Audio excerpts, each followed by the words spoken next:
भाग एक किसान का सपना और जादुई बीज की खोज। गांव और रामू का परिचय। गंगा किनारे बसा था छोटा सा गांव शिवपुर। चारों तरफ हरी भरी फसलें, बीच बीच में पीपल और बरगद के पेड़, और हर सुबह मंदिर की घंटियों की आवाज पूरे माहौल को पवित्र बना देती थी। गांव में लोग एक दूसरे का नाम लेकर पुकारते थे। कोई रामू को देखता तो हंसकर कहता, अरे रामू, आज फिर सूरज से पहले खेत में पहुंच गया क्या। रामू सच में ऐसा ही था, मेहनती, ईमानदार और होशियार किसान। उम्र होगी लगभग 28 साल, हल्की सी दाढ़ी और माथे पर हमेशा पसीने की बूंदें, क्योंकि वो कभी आराम से बैठना जानता ही नहीं था। उसके पिता का देहांत तब हो गया था जब वो 15 साल का था।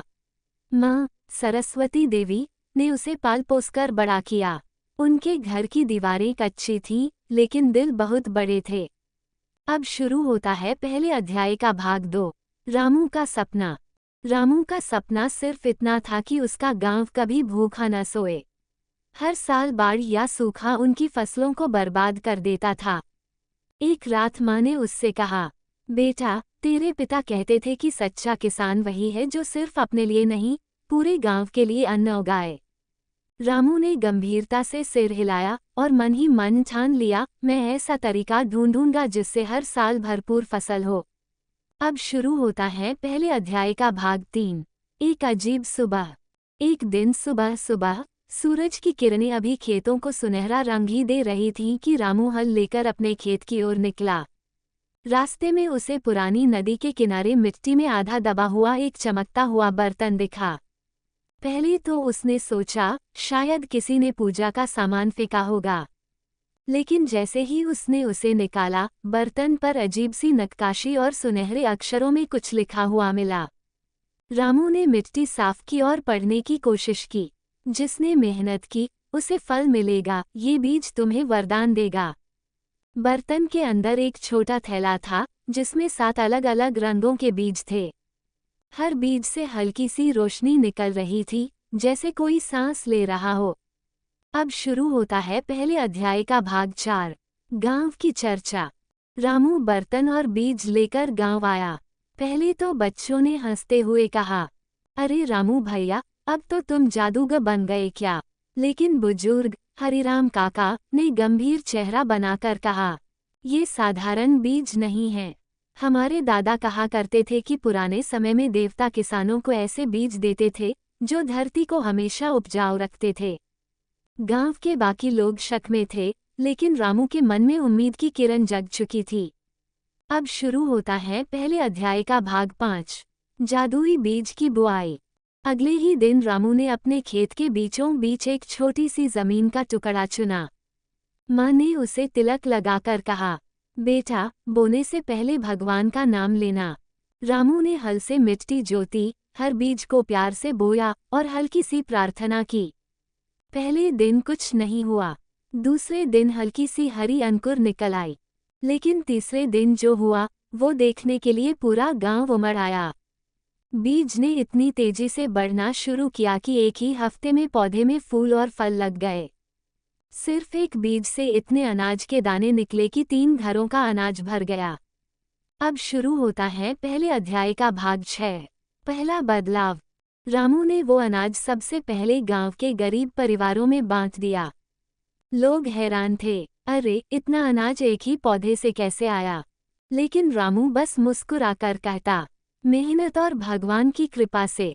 गांव के बच्चे उसके खेत के पास खेलते, महिलाएं फसल देखने आती और बुजुर्ग उसके काम की तारीफ करते। रामू के मन में अब ये सवाल उठने लगा, अगर मैं इन बीजों को सही तरह से इस्तेमाल करूं, तो क्या पूरे गांव को साल भर के लिए खाना मिल सकता है। अब शुरू होता है पहले अध्याय का भाग 7। राजा का बुलावा। जादुई फसल की खबर धीरे धीरे आसपास के गांवों में फैल गई। एक दिन शिवपुर में राजा के सैनिक आए और बोले, रामू, हमारे महाराज ने तुम्हें दरबार में बुलाया है। उन्होंने तुम्हारे जादुई खेत के बारे में सुना है। गांव वाले खुश थे, लेकिन थोड़े चिंतित भी, कहीं राजा ये बीज अपने लिए न ले ले। रामू ने ठान लिया, चाहे कुछ भी हो जाए, मैं इन बीजों का इस्तेमाल सिर्फ लोगों की भलाई के लिए करूंगा। रामू अगले दिन राजा के दरबार की ओर निकल पड़ा, लेकिन उसे नहीं पता था कि उसकी जिंदगी अब साधारण नहीं रहेगी। जादुई बीज के साथ उसकी यात्रा अब शुरू हो चुकी थी, और ये यात्रा उसे नई जगहों, नए लोगों और अनगिनत रोमांच में ले जाएगी। और इस तरह भाग 1 का अंत होता है और भाग 2 की शुरुआत होती है। भाग 2 राजा का दरबार और छिपा हुआ खतरा। और अब शुरू होता है भाग दूसरे का भाग 1, यात्रा की शुरुआत। सुबह का समय था। रामू ने अपनी माँ के पैर छुए। माँ ने उसके सिर पर हाथ रखते हुए कहा, बेटा, सच और नेक दिल ही सबसे बड़ा हथियार होता है। जो भी हो, अपना दिल साफ रखना। रामू ने अपना छोटा सा थैला उठाया। उसमें सिर्फ 2 जोड़ी कपड़े, 1 लोटा पानी और थोड़ी सी रोटी थी। गांव के लोग उसे विदा करने आए। बच्चे, रामू भैया, जल्दी आना, चिल्ला रहे थे, और बुजुर्ग उसे आशीर्वाद दे रहे थे। गांव से महल तक का रास्ता लगभग 2 दिन का था। रास्ते में रामू ने खेत, नदियां, पहाड़ और अनजाने कस्बे देखे। लेकिन एक जगह, जंगल के किनारे, उसे लगा जैसे कोई उसका पीछा कर रहा हो। जब उसने मुड़कर देखा, तो झाड़ियों में एक परछाई तेजी से गायब हो गई। और अब शुरू होता है दूसरे भाग का अध्याय 2, दरबार का पहला नज़ारा। 2 दिन बाद रामू महल पहुंचा। राजमहल बहुत भव्य था। ऊंची ऊंची दीवारें, सुनहरी नक्काशी वाले दरवाजे और पहरेदारों के हाथों में चमकती भालें। दरबार में राजा वीरेंद्र सिंह सोने के सिंहासन पर बैठे थे। उनके पास मंत्री, सैनिक और दरबारी खड़े थे। राजा ने मुस्कुराकर कहा, तो तुम ही हो रामू किसान। तुम्हारे खेत की चर्चा पूरे राज्य में हो रही है। रामू ने हाथ जोड़कर प्रणाम किया और कहा, महाराज, मैं बस मेहनत करता हूँ, बाकी भगवान की कृपा है। और अब शुरू होता है दूसरे भाग का अध्याय 3, मंत्री की ईर्ष्या। दरबार में एक मंत्री था, रघुनाथ। उसकी आंखों में चालाकी साफ झलक रही थी। जब उसने जादुई बीजों के बारे में सुना, तो उसके मन में लालच जाग उठा। वो सोचने लगा, अगर ये बीज मेरे हाथ लग जाएं, तो मैं राजा से भी ज्यादा ताकतवर हो सकता हूँ। राजा ने रामू से कहा, मैं चाहता हूँ कि तुम ये बीज हमारे राज्य के खेतों में बोओ, ताकि जनता को भरपूर अन्न मिले। रामू ने हामी भर दी, लेकिन मन में ये ठान लिया कि बीजों की रक्षा करनी है, वरना लालची लोग उनका गलत इस्तेमाल करेंगे। और अब शुरू होता है भाग 2 का अध्याय 4, महल में ठहराव। रामू को महल में एक छोटा सा कमरा दिया गया। रात में वह बाहर बालकनी पर बैठा चांद देख रहा था कि अचानक उसे धीमी सी आवाज सुनाई दी, जैसे कोई उसके कमरे का ताला खोलने की कोशिश कर रहा हो। रामू ने जल्दी से बीजों का थैला उठाया और खिड़की से बाहर कूद गया। गलियारे में उसने देखा वही परछाई जो जंगल में उसका पीछा कर रही थी, अब महल में थी। परछाई ने रामू को देखकर भागने की कोशिश की, लेकिन वह जल्दी से गायब हो गई। और अब शुरू होता है भाग दूसरे का अध्याय 5, छिपा हुआ खतरा। अगले दिन राजा ने पूरे राज्य के किसानों को बुलाया, ताकि रामू उन्हें बीज दिखा सके। जब रामू ने बर्तन खोला, तो उसमें सिर्फ 5 बीज बचे थे। 2 बीज चोरी हो चुके थे। राजा गुस्से में बोले, ये कैसे हुआ? रामू ने शांत स्वर में कहा, महाराज, लगता है कोई इन बीजों को गलत हाथों में पहुंचाना चाहता है। हमें सावधान रहना होगा। राजा ने तुरंत अपने सैनिकों को आदेश दिया, चोर को ढूंढो, चाहे वो कोई भी हो। और अब शुरू होता है भाग दूसरे का अध्याय 6, एक रहस्यमयी साधु। चोरी की तलाश में रामू महल से बाहर निकला और पास के बाजार में गया। वहां उसने एक बूढ़े साधु को देखा, जो उसे देखकर मुस्कुराया और बोला, रामू, बीज सिर्फ अनाज उगाने के लिए नहीं है। हर बीज में एक शक्ति छिपी है, और गलत हाथों में ये विनाश भी ला सकते हैं। रामू चौंक गया। आपको मेरे बारे में कैसे पता? साधु ने कहा, समय आने पर सब पता चल जाएगा। अभी तुम्हें अपनी यात्रा जारी रखनी होगी, वरना राज्य पर बड़ा संकट आएगा। साधु ने उसे एक छोटा सा ताबीज दिया और कहा, जब भी खतरा हो, ये ताबीज तुम्हें रास्ता दिखाएगा। और अब शुरू होता है भाग दूसरे का अध्याय 7, रामू अब जान चुका था कि उसके सामने सिर्फ खेती का काम नहीं है, बल्कि बीजों से जुड़ा एक रहस्य और खतरा भी है। वो सोच ही रहा था कि तभी बाजार में अचानक अफरा तफरी मच गई। लोग भाग रहे थे और आसमान में काले बादलों के बीच से एक अजीब सा लाल उजाला फैल रहा था। और इस तरह भाग 2 का अंत होता है। भाग 3 शुरू होता है, काले बादलों का रहस्य और पहले बीज की शक्ति का खुलासा। भाग 1 शुरू। अचानक आया तूफान। बाजार में अचानक तेज हवाएं चलने लगीं। लोग अपने अपने घरों की ओर भाग रहे थे। रामू ने ऊपर देखा, आसमान में गहरे काले बादल थे, जिनमें लाल बिजली चमक रही थी। ये बिजली साधारण नहीं थी, उसमें से एक अजीब सी आवाज आ रही थी, जैसे कोई मंत्र पढ़ रहा हो। रामू को याद आया, साधु ने कहा था कि बीजों में शक्ति छिपी है। क्या ये सब उसी चोरी हुए बीज का असर है? भाग 2 शुरू। लाल नकाब वाला आदमी। अचानक भीड़ में से एक लंबा चौड़ा आदमी निकला, जिसके चेहरे पर लाल रंग का नकाब था। उसके हाथ में एक बीज था, जो चमक रहा था और अजीब सी ऊर्जा छोड़ रहा था। वो चिल्लाया, ये बीज मेरे पास रहेगा। इसके दम पर मैं पूरे राज्य पर राज करूंगा।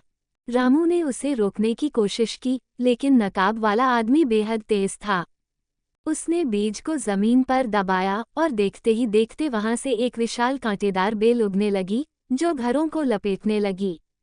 भाग 3 शुरू। पहला बीज जाग उठा। रामू को साधु का दिया ताबीज याद आया। उसने ताबीज को कसकर पकड़ा और मंत्र बोलने की कोशिश की, जो साधु ने सिखाया था। ओम धरती माता, रक्षा करो। जैसे ही उसने मंत्र पूरा किया, उसके थैले में रखा एक और बीज तेज रोशनी से चमकने लगा।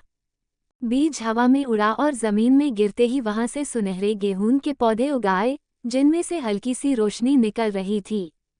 इन पौधों ने अपनी जड़ों से उस कांटेदार बेल को पकड़ लिया और उसे तोड़ने लगे। लोग हैरानी से देख रहे थे, जैसे धरती खुद रामू की मदद कर रही हो। भाग 4 शुरू। नकाब वाले से मुकाबला। नकाब वाला आदमी गुर्राया, तुम सोचते हो कि मुझे रोक लोगे? मेरे पास अभी एक और बीज है। उसने दूसरा बीज हवा में फेंका और तुरंत वहां से काले कौवों का झुंड निकल आया, जो पूरे बाजार में आतंक फैलाने लगे। रामू ने सोचा, अगर मैंने अभी इसे नहीं रोका तो पूरा शहर तबाह हो जाएगा। वो नकाब वाले की तरफ दौड़ा, लेकिन जैसे ही पास पहुंचा, नकाब वाला धुएं में बदलकर गायब हो गया। सिर्फ उसकी हंसी गूंज रही थी। रामू, अगली बार मिलेंगे और तब तुम्हारे पास कोई बीज नहीं बचेगा। भाग 5 शुरू। साधु की वापसी। लड़ाई के बाद वही साधु फिर आया। उसने कहा, रामू, वो नकाब वाला तुम्हारा सबसे बड़ा दुश्मन है। उसका नाम कालवीर है। वो इन बीजों को इकट्ठा करके एक प्राचीन मंत्र पूरा करना चाहता है, जिससे वो अमर हो जाएगा। रामू ने पूछा, तो मैं क्या करूं? साधु ने गंभीर होकर कहा, तुम्हें बाकी बीजों की शक्ति जाननी होगी। हर बीज एक अलग शक्ति देता है, लेकिन शक्ति तभी काम करती है जब तुम्हारा इरादा साफ हो। भाग 6 शुरू। सफर की अगली मंजिल।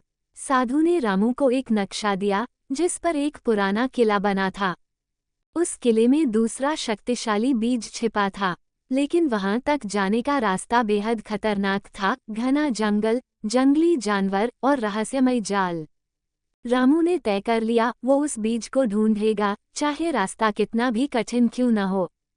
उसने थैला उठाया और यात्रा पर निकल पड़ा, लेकिन उसके पीछे एक पेड़ की शाखा पर कालवीर का कौवा चुपचाप उसे देख रहा था। और इसी के साथ भाग 3 समाप्त होता है। अब अगली कड़ी में रामू उस किले में पहुंचेगा, जहां बीज की रखवाली एक ऐसी प्राणी कर रहा है, जो इंसान भी नहीं और जानवर भी नहीं। भाग 4 की शुरुआत होती है, प्राचीन किला और दूसरा बीज। भाग 1। जंगल का अंधेरा रास्ता। रामू नक्शे के अनुसार जंगल में पहुंचा। शुरुआत में तो पेड़ों से छिनती धूप और पक्षियों की आवाजें थीं, लेकिन जैसे जैसे वो आगे बढ़ा, सूरज की रोशनी कम होने लगी। पेड़ इतने घने हो गए कि आसमान बिल्कुल नजर नहीं आ रहा था। अचानक एक अजीब आवाज आई, टप टप टप, जैसे कोई उसके पीछे चल रहा हो। रामू रुका, पलटकर देखा, वहां कोई नहीं था। लेकिन उसके पैरों के नीचे सूखी पत्तियां चरमराईं और तभी एक ठंडी हवा का झोंका उसके कानों में फुसफुसाया।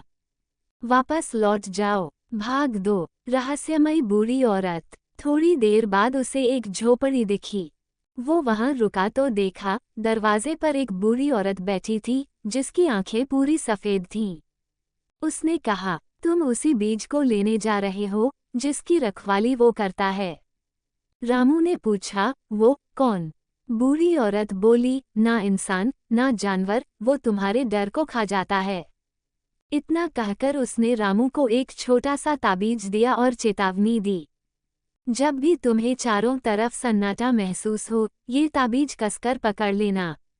भाग 3। किले का पहला दरवाजा। जंगल के बीचों बीच आखिरकार रामू को किला दिखाई दिया। उसकी दीवारों पर बेलें उगी थीं और ऊपर कौवे मंडरा रहे थे। किले का दरवाजा बंद था, लेकिन उस पर एक अजीब सा पत्थर जड़ा था जिस पर लिखा था, सिर्फ वही प्रवेश पाएगा जो अपने अतीत का सामना कर सके। जैसे ही रामू ने पत्थर को छुआ, उसके सामने बचपन के सारे दृश्य तैरने लगे। माँ का बीमार होना, खेतों में मेहनत करना, चाचा का ताना मारना। आंखों में आंसू भर आए, लेकिन उसने गहरी सांस लेकर दरवाज़ा धक्का दिया और दरवाज़ा धीरे धीरे खुल गया। भाग 4। अंदर का अजीब हॉल। किले के अंदर एक लंबा हॉल था जिसमें टूटी मूर्तियां और पुराने झूमर लटके थे। जैसे ही रामू ने कदम बढ़ाया, दरवाज़ा पीछे से अपने आप बंद हो गया। चारों तरफ सन्नाटा था और हवा भारी लगने लगी। तभी उसे लगा कि छाया में कुछ हिल रहा है। छाया से एक प्राणी निकला, उसका चेहरा इंसान जैसा, लेकिन शरीर भेड़िए जैसा था। उसकी आंखें चमक रही थीं और उसके पैरों के नाखून पत्थर में धंस रहे थे। वो धीमी आवाज में बोला, दूसरे बीज तक पहुंचना आसान नहीं, लड़के। भाग 5। डर का खेल। वो प्राणी धीरे धीरे रामू की तरफ बढ़ा और बोला, मैं तुम्हारा डर देख सकता हूँ और डर ही मेरी ताकत है। जैसे ही उसने कहा, किला बदलने लगा। अब वहां रामू के गांव का नजारा था, लेकिन गांव में आग लगी हुई थी, लोग भाग रहे थे और माँ रो रही थी। रामू कांपने लगा, लेकिन उसे बूढ़ी औरत की बात याद आई। उसने ताबीज कसकर पकड़ लिया और जोर से बोला, ये सब झूठ है।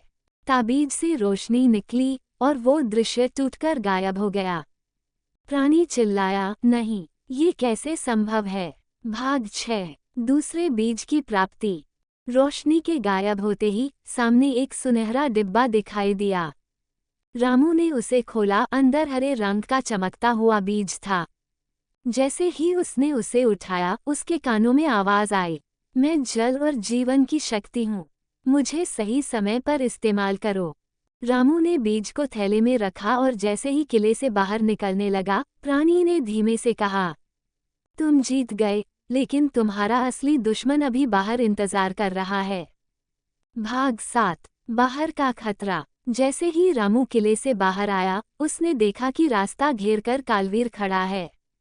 उसकी आंखों में गुस्सा और हाथ में लाल चमकता हुआ एक और बीज था। कालवीर मुस्कुराया, अब खेल शुरू होगा, रामू, देखना किसके बीज में ज्यादा ताकत है। भाग 4 समाप्त होता है। अगला भाग होगा सीधा टकराव और बीजों की जंग। और अब शुरू होता है भाग 5, बीजों की जंग और कहानी का अंत।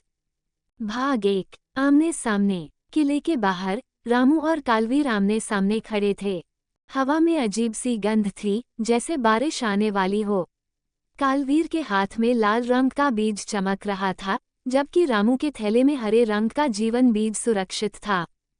कालवीर हंसकर बोला, तुम्हारे पास सिर्फ जीवन का बीज है, लेकिन मेरे पास विनाश का बीज। एक बार मैं इसे जमीन में बो दूं, तो सारी धरती मेरी होगी। भाग 2। पहली टक्कर। कालवीर ने लाल बीज को जमीन पर फेंका। जैसे ही बीज मिट्टी में गिरा, चारों तरफ जमीन फटने लगी और काले कांटे उगने लगे। पेड़ सूख गए, आसमान पर काले बादल छा गए और कौवे चीखने लगे। रामू ने जल्दी से अपना बीज बाहर निकाला और जमीन पर रखा। जैसे ही उसने बीज को छुआ, उसमें से हरी रोशनी निकली और बारिश शुरू हो गई। बारिश की हर बूंद जैसे जमीन को नया जीवन दे रही थी और काले कांटे मुरझाने लगे। भाग 3। कालवीर का अंतिम हमला। गुस्से में कालवीर ने हाथ उठाकर एक जादुई आंधी पैदा की। आंधी में बिजली कड़क रही थी और बड़े बड़े पत्थर हवा में उड़ रहे थे। उसने गरजकर कहा, अगर मैं हारूंगा तो तुम भी नहीं बचोगे।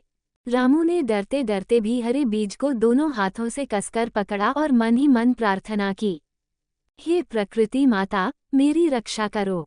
बीज से इतनी तेज रोशनी निकली कि पूरी आंधी थम गई और कालवीर की आंखें चौंधिया गईं। वो पीछे गिरा और उसका लाल बीज टूटकर धूल बन गया। भाग 4। शांति की वापसी।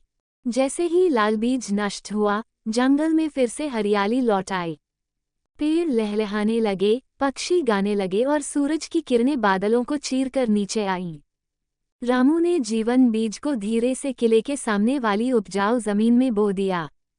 कुछ ही मिनटों में वहां एक विशाल वृक्ष उगाया, जिसकी शाखाओं पर सुनहरे फूल और मीठे फल लटक रहे थे। वृक्ष की छाया में खड़े होते ही मन में शांति महसूस होती थी। भाग 5। गांव की नई सुबह। रामू बीज की शक्ति से अपने गांव लौटा।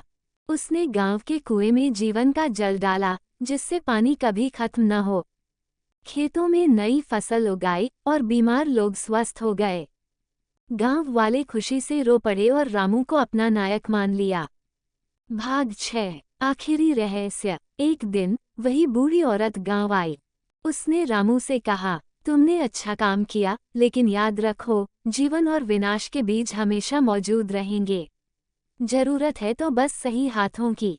रामू ने मुस्कुराकर जवाब दिया, जब तक मैं हूं, जीवन का बीज कभी गलत हाथों में नहीं जाएगा। बूढ़ी औरत धीरे धीरे धुंध में गायब हो गई और आसमान में एक इंद्रधनुष बन गया। अंतिम दृश्य। कैमरा धीरे धीरे ऊपर उठता है। गांव हरे भरे खेतों से घिरा है, बच्चे खेल रहे हैं और उस विशाल वृक्ष पर चिड़ियां गीत गा रही हैं। समाप्त। सभी को नमस्कार, धन्यवाद।